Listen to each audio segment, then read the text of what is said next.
Welcome to TRN Podcast, episode 116. Today we're taking a fascinating trip, metaphorically speaking, towards the stars. We're talking about Katy Perry's recent flight to space with Blue Origin. That's right. It's definitely captured a lot of attention. We got some really interesting source material here, articles digging into the cost of these space flights naturally, details about Perry's specific trip, and of course the discussion and controversies it stirred up. Yeah, there's quite a bit to unpack. So our goal today is to really distill the key takeaways from all this for you, our listeners. Want to paint a clear picture of what happened, the pretty immense costs involved, and the different viewpoints surrounding it all. Exactly. I mean, it's not every day a global pop star leaves the planet, even for just a short while. Let's explore what this flight really signifies and the questions it raises. Okay, let's dive right into the flight itself then. According to our sources, it happened on Monday, April 14th, 2025. And it was operated by Blue Origin, Jeff Bezos' space company. What made this mission particularly noteworthy was the all-female crew. Yeah, that was a big talking point. Alongside Katy Perry, the singer, you had Lauren Sanchez, Jeff Bezos' partner, also known as a TV host, children's book author, and she even co-designed the spacesuits. Quite a varied resume there. Also on board were Gayle King from CBS, Aisha Bo, who's former NASA rocket scientist, Amanda Nguyen, a scientist, and Carrie-Anne Flynn, a film producer. Wow, that's quite a diverse group of women from different fields. That really is, isn't it? Definitely an impressive lineup. The launch was from Van Horn, Texas, using their new Shepard rocket. And the altitude they reached is pretty significant. Yeah, they hit a maximum altitude of 105 kilometers. That's important because it crosses the Kármán line. Which is generally accepted as the boundary to space, right? Exactly. Above that line, the atmosphere is just too thin for traditional aircraft to fly, so technically they were in space. Interesting. And the whole trip, the entire duration, was surprisingly short. Just 10 minutes and 22 seconds from launch to landing.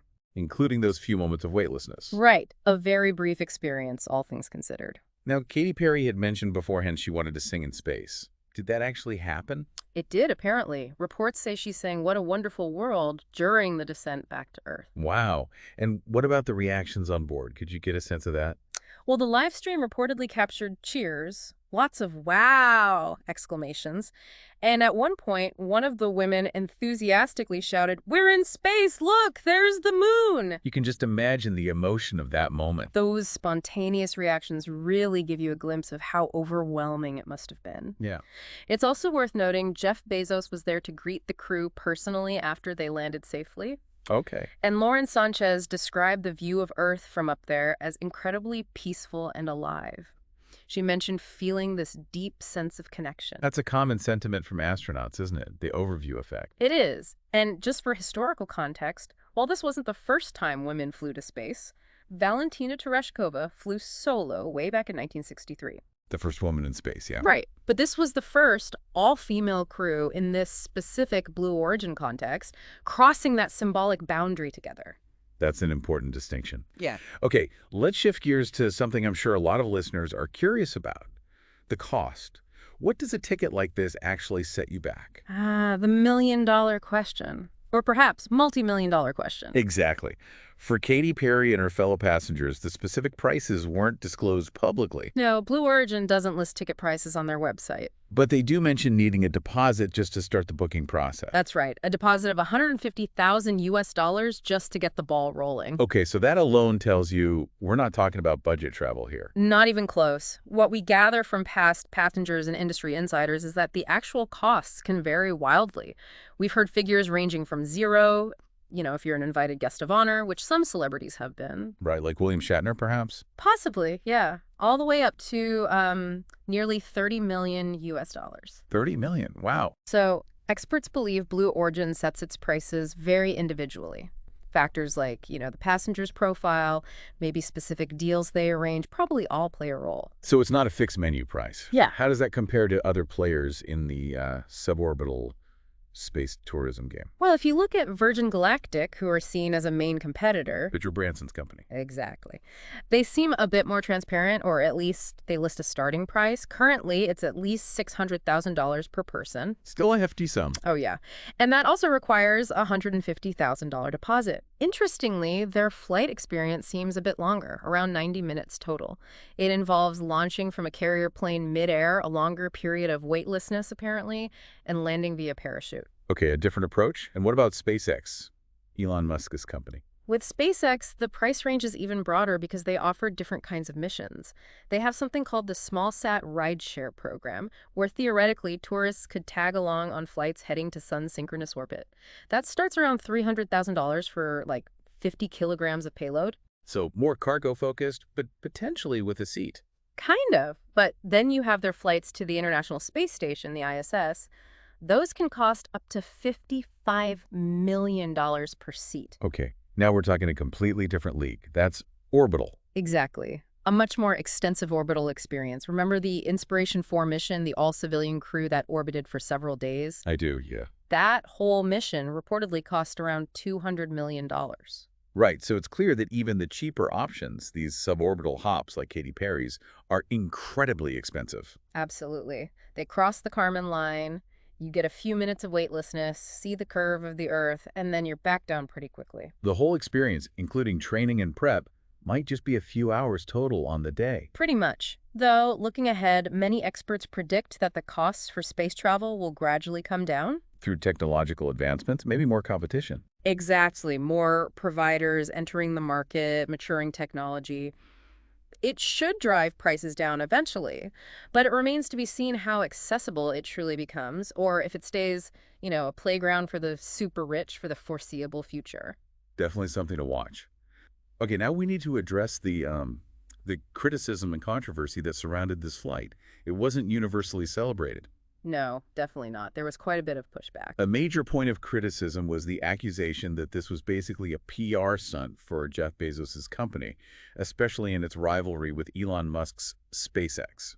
Right, the idea that it was dressed up as a feminist achievement, the all-female crew, but was really about corporate image and competition. And critics pointed out it wasn't a scientific mission or about exploration. It was purely tourism, featuring celebrities. Adding to that was the uncertainty about who actually paid for the flight. Yeah, Blue Origin hasn't clarified if the seats were gifted or paid for, which just fuels speculation. There was also some interesting backlash directly aimed at Katy Perry on social media.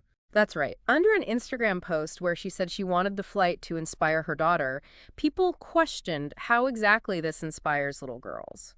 One comment specifically mentioned, is the inspiration supposed to come from networking with the wives of billionaires? Oof, that's pretty pointed criticism, obviously referencing the crew makeup, largely friends of Lauren Sanchez. Exactly. And Perry's friendship with Sanchez had already drawn some critique before, sometimes linked to Jeff Bezos' perceived closeness to certain political figures. So it ties into broader criticisms as well. It does. There seems to be a growing unease, generally, about wealthy entrepreneurs focusing on space tourism. Especially when you hear about potential budget cuts for established space agencies like NASA. Right. The timing can feel off to some people. Even other celebrities weighed in. Oh. Who said what? Well, there were comments questioning the sensitivity of these kinds of ventures when there are major global problems, economic hardship. I think Olivia Munn was quoted saying something like, there are so many people who can't even afford eggs. Questioning the priorities. Highlighting the disparity, yeah. And asking what the actual benefit of these flights is for humanity as a whole. That's a fundamental question. And then there's the environmental angle, too. Yes, that's another significant concern. Jan Werner, the former head of the European Space Agency, EAA, pointed out that every rocket launch does have an environmental impact. It's not insignificant, the emissions and resources used. Precisely. And again, the fact that these are tourist trips, not primarily scientific endeavors, makes it harder for some to justify that impact. So lots of different layers to the criticism. Definitely. All these points really show that this emerging space tourism industry, as exciting as it might seem on the surface, raises some really important questions we need to grapple with as a society. Ethical questions about resource allocation. Economic sense, environmental consequences, yeah. It really forces us to think about our priorities. What kind of progress do we value, and how do we best use the resources we have? Absolutely. So let's just quickly recap the main points we've covered today. Okay. We had Katy Perry's short but very high-profile flight to the edge of space with an all-female crew on Blue Origin. Mm-hmm. We talked about the astronomical costs associated with these private space ventures, even the brief suborbital ones. Right, the huge price tags and the variability. And finally, the wide range of criticism leveled at this particular flight and the broader trend of space tourism. From PR accusations and cost ambiguity to social and environmental concerns. So it really leaves us, and you, our listener, with a big question, doesn't it? It does. What does this whole trend of space tourism really mean? Is it an exciting step forward for humanity, maybe paving the way for wider access to space someday? Or is it perhaps a very expensive, maybe even tone-deaf distraction from more urgent problems we need to solve right here on Earth? That's the core dilemma, really. It's definitely food for thought. To what extent do these ventures reflect our current priorities as a society? And what might the long-term consequences be? A complex issue with no easy answers. It's something we'll likely be discussing for a long time to come. Indeed. Well, thank you for listening to TRN Podcast, episode 116.